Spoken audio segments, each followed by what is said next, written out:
Yeah, Monday. What's up, everybody? Monday morning. Welcome to today's edition of the Daily Market Commentary. I'm your host, Chuck Fulkerson. Hope everybody had a great weekend as we are on June 1st, as we're diving into the beginning of the second half of 2020.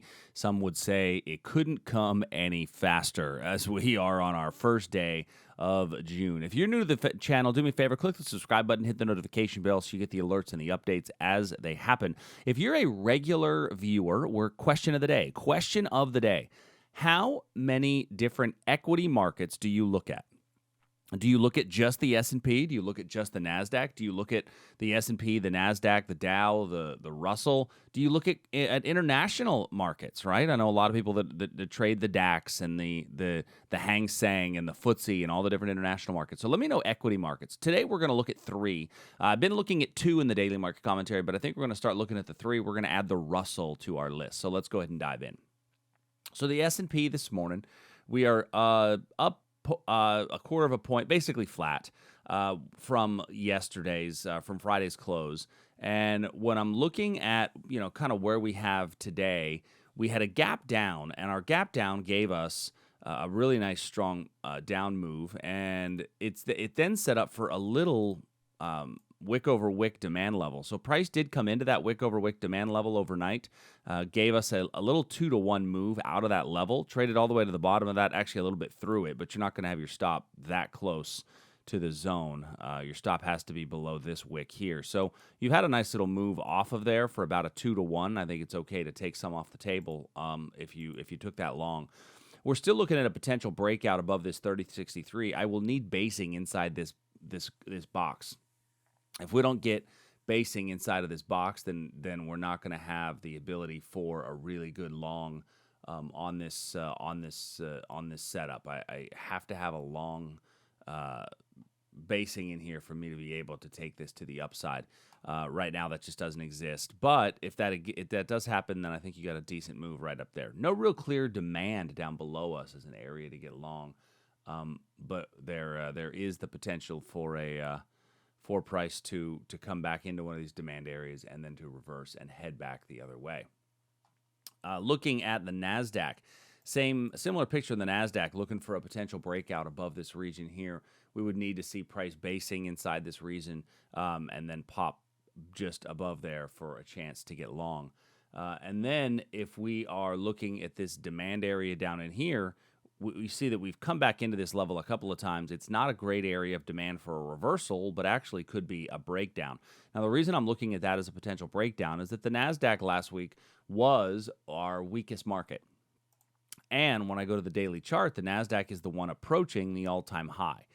So the Nasdaq is approaching its all-time high. I wouldn't be surprised to see a bit of a pullback into one of these regions down in here on the daily time period. So, certainly there's enough news to act as a catalyst to cause price to continue to fall. So looking at that, I think that I wouldn't be overly surprised to see it. And a way you can play that to the downside is if we get some basing in here. I don't think I would take a reversal, however.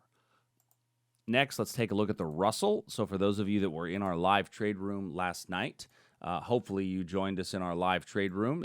You were able to catch this 15-minute short level. We had this 15-minute level right here as at the gap fill area. Price came into that zone, and then we got a really nice, strong move away. So hopefully you're able to catch that one. Made a little bit of green while you were sleeping, although if you're still in the trade, it's come up against you a little bit. With that being said, I'm going to take this one off, but I'm still interested in basing at this level for a breakout above 1409. So while we got the gap fill short, which what turned out to be a pretty nice little trade, you still have a bit of a basing area here below 1409 where we can see price rally up above that area. So just keeping an eye on that as a potential. We do have a supply level just above there. And I think between 1409 and 1420, you've got a nice 10-point move possibly in the Russell. Looking at crude oil, so we're looking at the September contract, the CLU20. We're looking at this 35.48 as a potential breakdown point. We do still have a big picture upward trend on our 4-hour. So our big picture upward trend definitely still exists, and could still, go higher. We're coming into this area here where we had no price trading because this was our major gap, and that gap there really, becomes an area where there's nothing to stop price from continuing to trade higher. So, while I'm seeing that there's a potential for a breakdown in here, there's also a potential for a breakout to the upside as we're seeing a bit of pinching. So any basing above that 3650, you could get a move to the higher side. Looking at gold. Now in gold, we did have a potential for a breakout above this area here.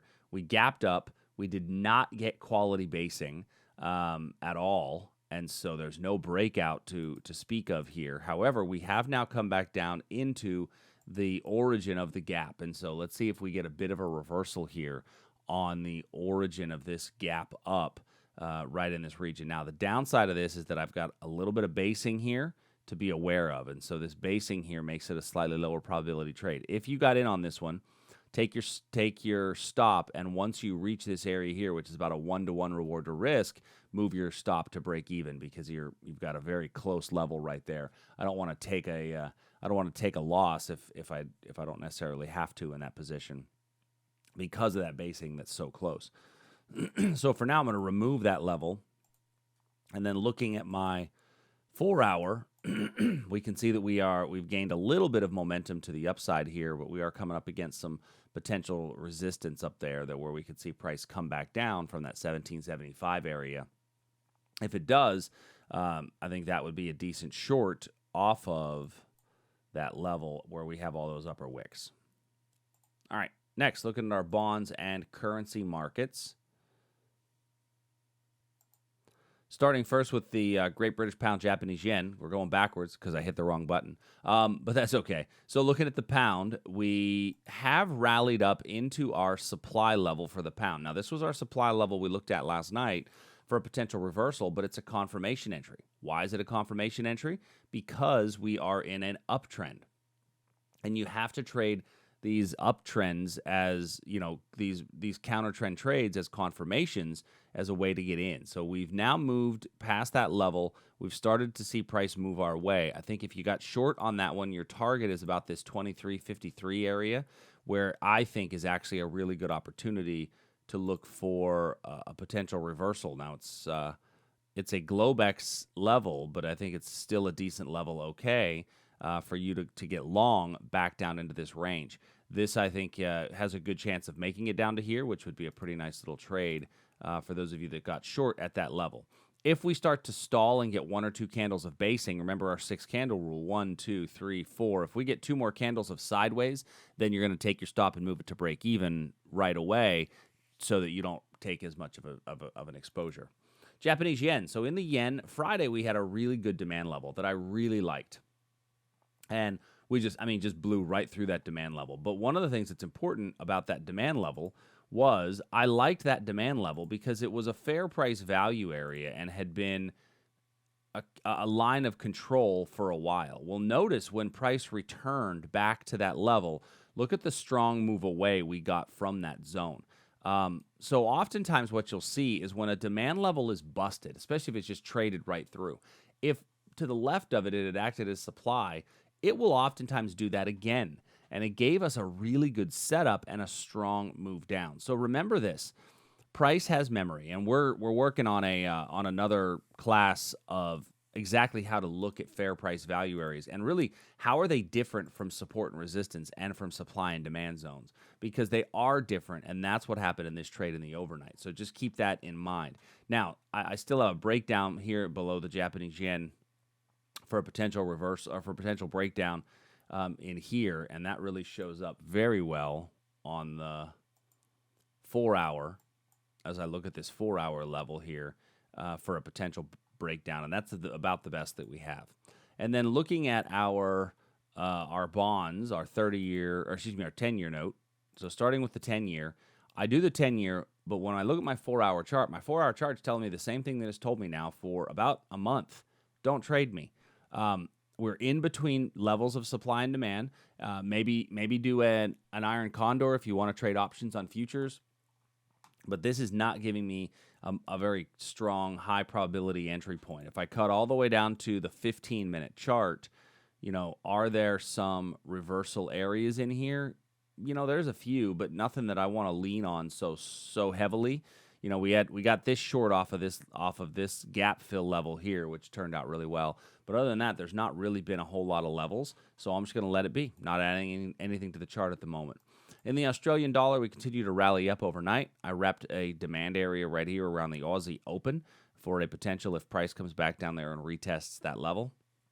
So we're a little far away from there, but I think price could make it back at some point today, especially if we get below this line here. There could be a bit of weakness. If you wanted to try a little breakdown below here, if we get a few candles of basing, you actually might get a little breakdown from this region. In the euro, our euro level continues to trade higher.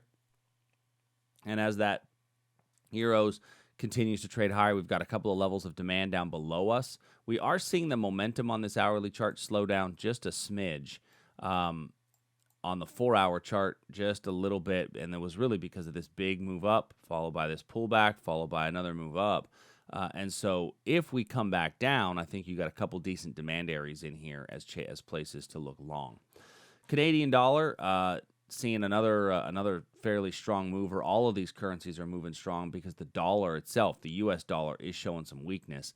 And so inside of the Canadian dollar, we can add this level down here. It's not the best of levels because of all this noise over here to the left as being the origin of those moves and then coming close to it. But I'm going to add this level here for potential for a reversal today. So we've got a couple of decent markets. I would say that your currency markets are not your best market opportunities right now. I think you're getting much better market opportunities in your equities as well as your commodities. But leave me a comment below. Let me know what your thoughts are. And so if you have any questions, as always, shoot me an email, support@tradersarmy.com. I appreciate you joining us today. Have an amazing, amazing Monday. See ya.